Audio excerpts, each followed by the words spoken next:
Mga boss, welcome back. Ako Pinoy. Eto't nagbabalita. BP Sara Duterte nagsalita na nga po mga bossing, no? Ready na kaya si BP Sara na maupo bilang Pangulo? Kaya kumustahin naman natin kung ano na kaya ang nangyari sa ating mahal na Pangulong si PBBM. Kung okay pa ba ang kanyang kalusugan? Bakit hindi siya nagpapakita o kaya nagpapapresscon? Magsalita sa live? Para yung taong bayan ay malaman kung ano na ang kalagayan ng ating mahal na Pangulong si PBBM. Kung hindi na, pwede nang uupo si BP Sara Duterte na maging Pangulo kaya. Eto't panoorin natin isabay mga boss. Assalamualaikum warahmatullahi wabarakatuh. Madayaw ug maayong adlaw kaninyong tanan. Magandang araw sa inyo lahat. Kaisa ko ang buong bansa sa paggunita ng Araw ng Kagitingan. Ngayong araw, binibigyang pugay natin ang mga magigiting na kawal na nanindigan sa Bataan. Ang kanilang sakripisyo ay hindi lamang pagpapakita ng lakas militar. Ito ay isang dakilang pagpapatunay ng pagmamahal sa sariling bayan. The Day of Valor reminds us that our freedom was bought at a high price. It is a reminder that the defense of our republic is a continuous duty that falls upon every generation. Today, valor is found in our courage to protect our sovereignty and our discipline to uphold the rule of law. Ang tunay na kagitingan ay matatagpuan sa ating matibay na paninindigan na protektahan ang ating soberanya. Ang anumang pagtatangka ng mga banyagang institusyon na manghimasok sa ating hustisya ay isang tuwirang hamon sa kalayaang ipinaglaban ng ating mga bayani sa Bataan. May kakayahan tayong pamunuan ang ating sarili at pairalin ang ating sariling mga batas sa ilalim ng ating sariling mga hukuman. Kagaya ng ating mga bayani sa Bataan, huwag tayong sumuko. Harapin natin ang mga hamon ng ating panahon, taglay ang parehong diwa ng katatagan. Paninindigan ang isang matatag, ligtas at tunay na malayang Pilipinas. Isang makabuluhang pagunita ng Araw ng Kagitingan sa inyong lahat. Mahalin natin ang Pilipinas para sa Diyos, sa bayan at sa bawat pamilyang Pilipino. Syukran. Bakit ba importante na makita natin ang Pangulo? Bakit mo ba hinahanap, Banatbay? Kursunada mo ata eh. Hindi ho, mga kababayan. Kaya natin nahanap ang Pangulo dahil tayo ngayon ay dumadaan sa matinding krisis. Matinding krisis po ninadaanan natin. Actually, hindi lang naman po tayo. Buong mundo'y dumadaan sa krisis. Pero ang pinagkaiba, yung kanilang leader ay aktibo. Yung kanilang leader, makikita mo sa telebisyon. Ha? Sa atin, yung ating leader, nga, may nilalabas na naman silang video na keso pinasa, pero recorded. Hindi naman natin sure kung totoo yan. O baka naman AI, di ba? Kasi yun ngang mga lumalabas na video nun, sinasabihan nila ng AI, baka AI din yan. So ang maganda niyan, dapat live press con, live press briefing, live. Para talaga malaman natin at malaman natin na kung talagang okay pa ba ang ating Pangulo. Dahil again, ito po ay karapatan. Hindi po ito pribilehiyo na kung trip ko lang lumabas, lalabas ako. Hindi pwedeng gayon. Ito po'y karapatan ng bawat Pilipino. Dahil naayon yan sa ating konstitusyon. Karapatan natin yan malaman kung ang ating Pangulo ay buhay pa ba? O baka naman maluba na sakit at hindi na kayang gampanan ng kanyang trabaho. Kaya importante yan. Hindi po ito bula-bulahan ha. Hindi ito pwedeng daanin nyo lang sa mga pautot ninyong propagandistang sinasabi na okay naman, ganyan. Hindi pwede. We need a live and public appearance of the President. Kasi kung hindi, malabong usapan yan. Di ba? Kasi nga ito, pag-usapan natin ito kasi ngayon, alam nyo mga kababayan, yung presyo ng langis, maaari nang umabot sa 200 pesos. Grabe,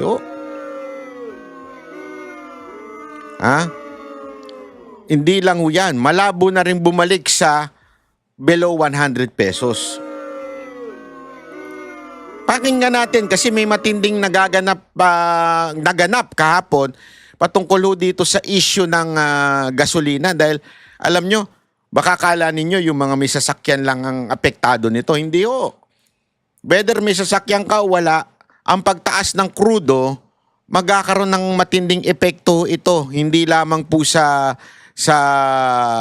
ating mga sasakyan, ngunit pati sa bilihin. Lahat to ng bilihin, sapul ho dito. Lalong-lalo na yung mga farmers, sapul na sapul po dito. Kaya mga kababayan, hindi ho natin pwedeng ito po ay basta-basta lang okay lang.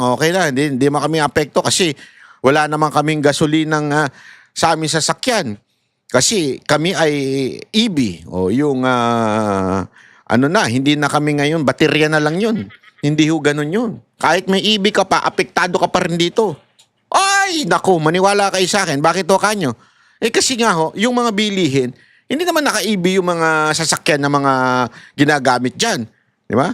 So lahat po yan, gumagamit ng krudo at tataas po yan. So magmamahal na ho yan. O sige ha, panoorin natin. In fairness, ipakita naman natin yung video na kung saan nilabas kahapon, kagabi, nilabas ng PCOO.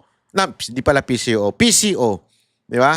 Nilabas nila na patunay daw na si Marcos ay buhay pa at maayos. Pero tingnan natin kasi baka naman sabihin tayo dito, hindi tayo bias katulad ng mga media. O, pakita natin ito. O.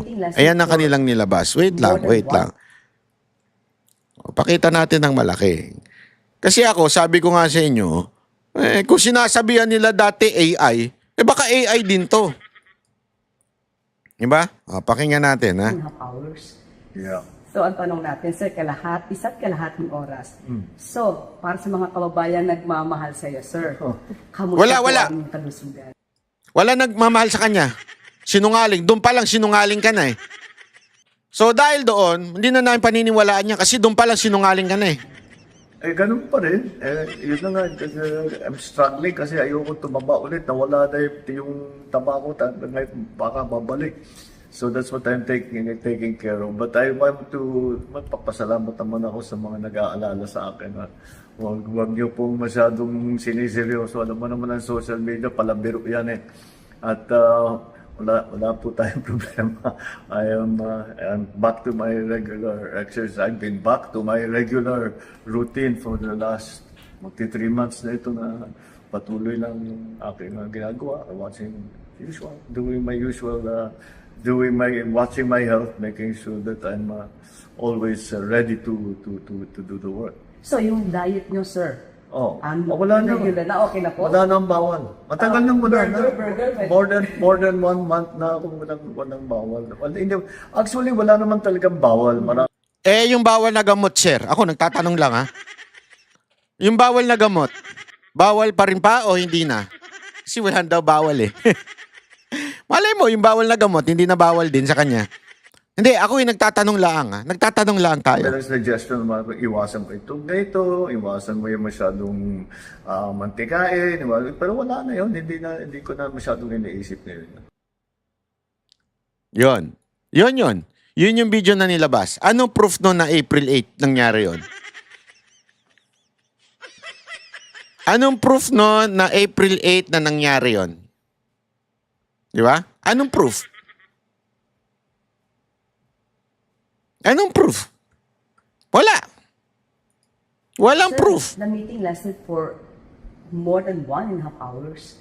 Yeah. So, ang tanong natin, sir, isa't kalahating oras. So, para sa mga kababayan na Kasi kung meron yan, pwede sanang dyaryo eh. May ganun eh. Di ba? Bakit wala? Kasi nga, maaari, hindi ko sinasabi kung totoo, maaari luma yung video, o maaari din AI yung video. Kasi ganyan naman ang lagi niya sinasabi noon eh. Pag merong ebidensya pinapakita, pati nga yung mga lumalabas na mali-maleta ngayon, na video na nilalabas ni attorney, di ba? Sinasabi ninyo AI. AI din yan eh. Ipakita ninyo ngayon live. Kasi yung kay Attorney Baligo, hindi mo pwedeng ipakita ng live yun kasi nangyari na yun. Pero ito, ipakita ninyo to ng live. Di ba? Ipakita ninyo ng live kasi pwede naman mag-live si Marcos. Bakit hindi nyo pinapakita? Ba't di nyo pinapakita? Anong problema? Malamang sa malamang, hindi niya kaya lumabas ng live. Bakit kaya? Yun ang tanong dyan eh. Kasi nga, malamang, maaari pala, hindi malamang, maaari, posible, na hindi na kaya ng Pangulo. Mamaya pag-uusapan natin kung anong pwedeng mga options dyan. Pero bago yan, eto muna matindi. Ito muna ang balita na ito. Panoorin natin. There is a wide variation in program appropriations as a share of the total budget across administrations. It was highest under President Marcos Jr. At 9% and lowest under President Duterte at 3.9%. Sa Supreme Court to. Highest kay Marcos sa 4 na administrasyon. Arroyo, Aquino, Duterte, Marcos. Sa 4 na administrasyon, malinaw na malinaw dyan, no? Ang pinakamataas, hindi lang doblete. Doblete. Ayun, no? 3.9, 4 plus 4, 8. Lagpas ng doble kay Pangulong Duterte. And can you just imagine this, ha? Imagine nyo to. 6 na taon kay Pangulong Duterte. Kay Marcos, 3 taon pa lang. 9% na ng total budget ang unprogram. Ito, dinidinig ito ngayon sa Supreme Court, so hindi ho ito chismis. Ganyang kalala ang Marcos administration. Saan ka pa?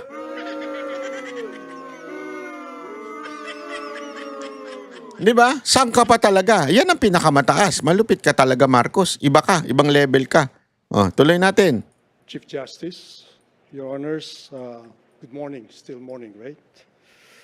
Allow me to present my comments on the pending Supreme Court petitions questioning certain provisions on unprogrammed appropriations in the 2024, 2025, and 2026 General Appropriations Act. As former Senior Undersecretary and Secretary of Budget and Management, I have prepared 13 of the 39 post-EDSA 1 Revolution national budgets, Grabe, no? including the first and only budget under the Freedom Constitution. Notably, the 1987 budget already contained unprogrammed appropriations. From 2005 to 2026, Congress approved unprogrammed appropriations exceeding those proposed by the President only 5 times. In 2010, under President Arroyo, in 2022, under President Duterte, and from 2023 to 2025, under President Marcos Jr. The increases over the last 3 years, however, have been particularly large. So those are encircled there. Back, please. The blue line is the one in the NEP, and the red line is the one approved by Congress. This is not to argue that Congress may increase the unprogrammed appropriations as requested by the executive. This is only meant to reflect the monumental abuses done by Congress during the last 3 years, 2023, 2024, and 2025 national budgets. Basta yun ang summary, mga kababayan, ha? There is a wide variation in eto. program appropriations. Yan ang Share of summary. the total budget across administrations. It was highest under President Marcos Jr. at 9%. Yan. And lowest under President Duterte at 3.9%. Ayan. So, malinaw na malinaw po. Hindi po fake news yan. Siyempre, pagkagaling sa SMNI, matik yan, verified yan. Yan. Kaya lagi natin ha. Basta, pagka meron kayo nababali-balitaan at hindi nyo ninyo medyo pinagdududahan nyo, huwag nyo kagad i-share ha. Huwag nyo kagad pong kasi delicates po yan eh. Dahil pag shinare nyo yan, maaari po kayong maban, matanggal po yung ayun yung pinaghirapan. Ako, sa totoo lang, hindi naman po ako nangihinayang doon sa 1 million followers natin doon sa nawala, doon sa Banat by 1, tapos 500 followers natin sa susunod na Banat by 2. Hindi tayo nanghihinayan tayo dun sa mga pictures eh. Yun ang importante, yung mga memories, ika nga eh. Nandun yung mga picture, nandun yung picture natin dun sa aking personal account na kung saan si Pangulong Duterte ay nandoon at nanunood ng Banat Bay. Ang dami nating mga picture na gano'n na nasayang. Pero wala tayong magagawa, gano'n talaga ang buhay. Life is just a matter of life. Diba? Kasi ganun talaga eh. Ito na, pag-usapan naman natin itong isa pang matindi dito, mga kababayan. Ito, malupit ito. Ha, bakit? Ito na. Kaya importante na kailangan natin talagang si VP Sara Duterte. Bakit? Panoorin natin to. Ha? Mapakaganda nito. Ito.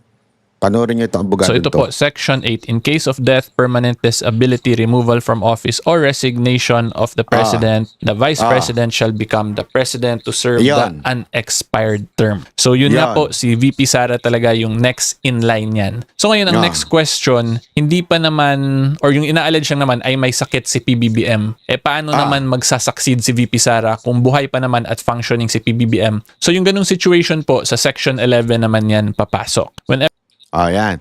Eto, kasi siyempre, ina-allege, di ba, na buhay pa naman daw si Marcos.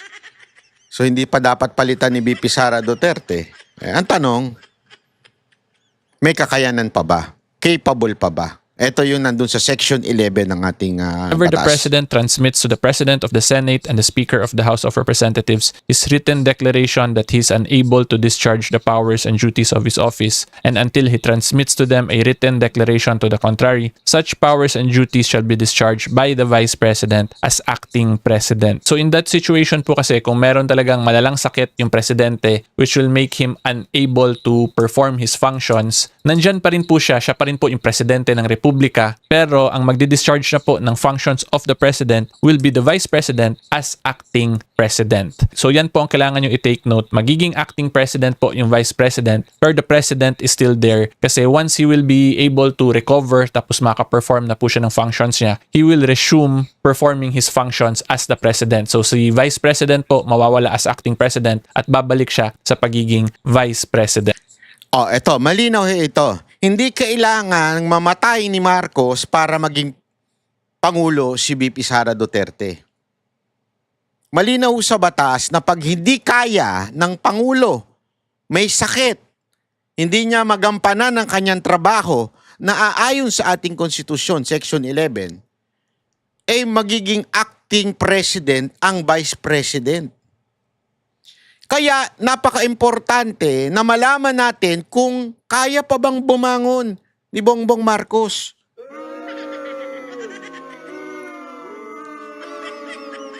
Again, hindi ho ito chismis. Kaya importante that we demand proof of life. Actually, hindi nga proof of life ang demand natin eh. Kung capable pa ba ang presidente na mamuno. Hindi tayo papayag dun sa video nyo lang na ganyan, yung ganyan-ganyan yung video. Hindi tayo papayag dyan. What we need is a live public appearance of the President. Kaya niya pa bang sumagot sa mga tanong ng mga publiko, ng media? Kaya niya pa ba o hindi na? Kasi nga, ang ganda nga ho nung isang pinost ni Atty. Rowena Guanzon na ginawa din niya ng ama niya. At mapapanood natin yan doon sa video na nilabas ni Amy. May sakit na yung ama niya, pero hindi nila inilalabas. Nandun lang nakahiga na, hindi nila nilalabas in public na hindi na kaya ng presidente. At sabi ni Atty. Rowena Guanzon, kung ginawa nila yan noon, maaari nilang gagawin din ngayon yan. Na baka hindi na kaya ni BBM, and yet, kapit tuko pa rin sa kapangyarihan. Again, We are not wishing bad against the president or anyone. That is not good. That is not biblical. I don't like that. Paulit-ulit ko sinasabi yan sa aking channel. Ayokong mamatay si Marcos. Ang gusto ko pagdusahan niya lahat ng ginawa nilang kasalanan. So, ang punto lang natin dito, simpleng-simple. Kaya mo pa ba pamunuan ang ating bayan? Dahil malinaw sa sinasabi ni Atty. Neil Abayon, isa sa mga iniidolo ko dahil napaka-professional, hindi katulad ni Atty. Kabutas na ewan ko kung saan mo ba pinalaki yun. Pinalaki mo ata sa kanto yun eh. Ngayon, kapit to ko siya sa mga DDS kasi wala na siyang followers nung binanatan tayo. Hindi, totoo. Nung binanatan tayo niya, bumagsak ang followers niyang animal na yan eh. Oh. Kaya ngayon, kapit to ko siya sa mga DDS. Oh. Huwag kayo papaloko doon kay Atty. Kabutas. Dito tayo kay Atty. Neil Abayon kasi ito very professional. Hindi ito kumakampi sa anumang partido o kulay, pero ito yung napaka-professional magpaliwanag.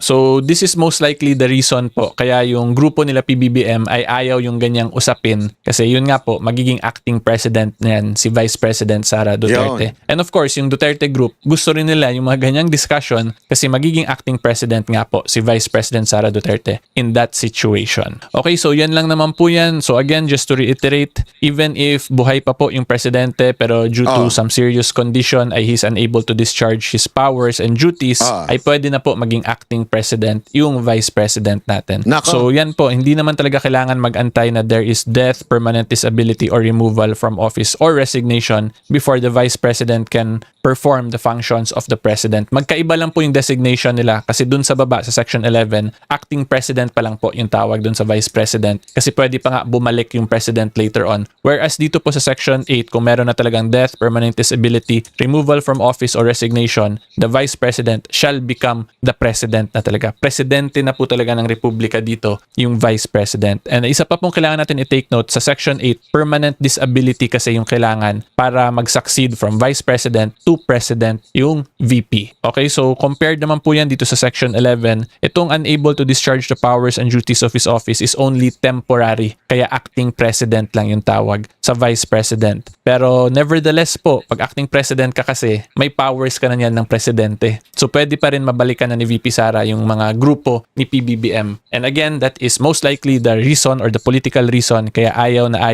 pinapag-usapan nila yung health condition ni PBBM. Okay, pero i-clarify ko lang po wala akong sinasabing may stage 4 cancer po talaga si PBBM. I am just discussing the nuances kung bakit talagang mainit to siya na topic sa magkakaibang political groups po dito sa bansa natin. Okay? Napakaganda ng paliwanag ni Atty. Neil Abayon. Yan ang ating sa kanyang channel. Napakaganda ho ng kanyang channel. Marami po kayo matututunan dyan. Hindi, opo, napakaganda po talaga ng kanyang channel. Hindi ko po kilala ito, ang tao na ito. Honestly, hindi ko ito kilala. Pero ako po ay nanonood sa kanya dahil napakaganda ho ng paliwanag niya. Detail, minsan lang medyo ang tawag dito, malumanay magsalita pero napakaganda ho magpaliwanag nitong tao na ito. Anyway, eto na nga po, pag-usapan na ho natin na dapat po bang pumalit na si VP Sara Duterte bilang acting president. Kasi sa akin ako naniniwala na sa tingin ko, dapat nang pumalit ni VP Sara Duterte bilang acting president, di ba? Bakit? Kasi nga, hindi na nagpapakita ang Pangulo in public. Wala nang live, wala nang public appearance, wala na. Buti pa si VP Sara Duterte, may live appearance. Ito nga, pinagkaguluhan pa siya.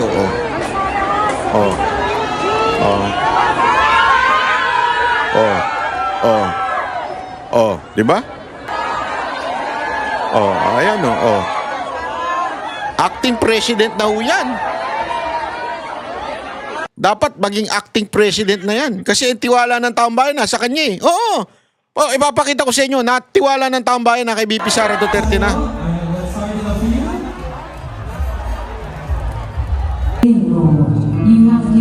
Ito, papakita ko